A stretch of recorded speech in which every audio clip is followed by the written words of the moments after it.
Pour l'exercice 117, on a eu n qui est égal à f de n. C'est une fonction de n. C'est en fonction de n. Avec f de x égale, défini par x au cube moins x au carré plus x. Il va falloir que je sache comment varie la fonction f. Les variations de f vont être les mêmes pour la fonction u à partir de 0. Alors, si on regarde, il va falloir dériver. Je rappelle, la dérivée, son signe, me permet d'avoir les variations de la fonction f.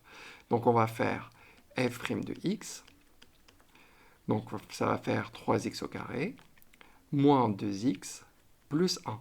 Et voilà.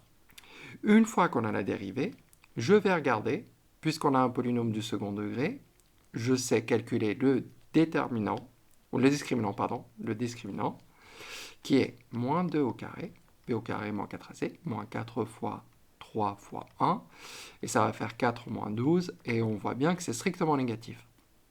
Qu'est-ce que ça veut dire? Ça veut dire que f' est toujours du signe de A. C'est quoi? Est toujours positive. Pourquoi? Parce que A égale 3 est positif. Une fois qu'on a ça, on va faire notre tableau de signes de la fonction dérivée qui va me donner les variations de la fonction f.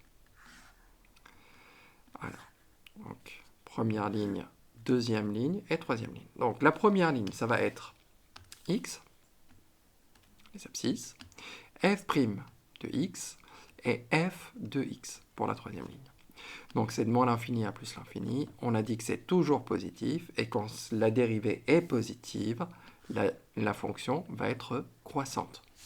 Et voilà, donc on voit bien ici que la fonction f est croissante sur tout R.